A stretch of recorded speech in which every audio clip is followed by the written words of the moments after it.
Praise the lord. ఈరోజు వాక్యాంశము గలతీ పత్రిక 1వ అధ్యాయం 15వ వచనం.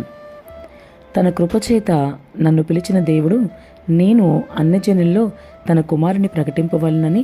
ఆమెన్, హల్లెలూయా. ప్రభు ఈ వాక్య భాగం నుండి ఈరోజు మనతో ఏం మాట్లాడుతున్నారో చూద్దాం.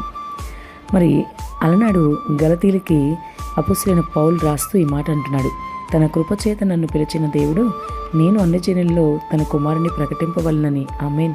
ఎంత చక్కని వాక్యమో కదా. మరి అన్యజనుల్లో సువార్త ప్రకటించాలని ప్రభు తన కృపచేత నన్ను ఏర్పాటు చేసుకున్నాడని పౌలు అంటున్నాడు. ఎంత గొప్ప ధనితో కదా. ఆయనకి సువార్త ప్రకటించాలని ఎంతో ఆశ.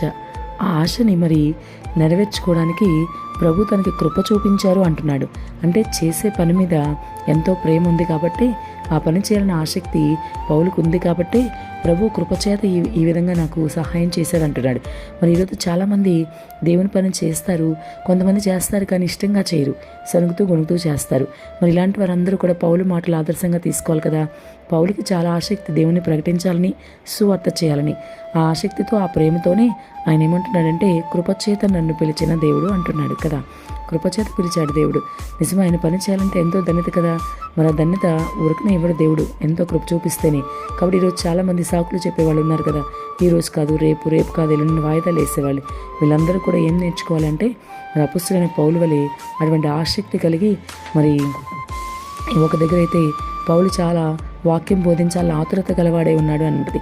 కాబట్టి మనం చాలా ఆతురత కలిగిన వారమే ఉండాలి దేవుని గురించి, దేవుని పనిలో, దేవుని పని చేయడానికి కూడా.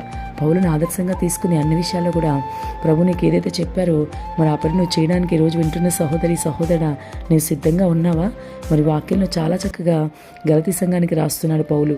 గలతీలతోనే కాదు కానీ ఈరోజు మనందరితో కూడా దేవుడు చెప్పేది అదే. నేను దేవుడు ఏర్పాటు చేసుకున్నాడని తెలుసుకో.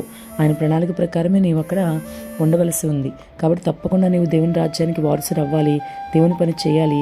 కేవలం మీరు ఆయన కృపచేత జరిగిందని నీవు నమ్మితే దేవుడి యొక్క మహిమను చూస్తావు. ఆయన కృపలో నేను జ్ఞాపకం చేసుకుంటున్నాడు. ఈరోజు సువార్త ప్రకటించు, దేవుని పని చేయి, ఆయన నిన్ను సేవకు పిలుస్తున్నాడని నువ్వు విశ్వసించి ముందుకు సాగు. ఆమేన్.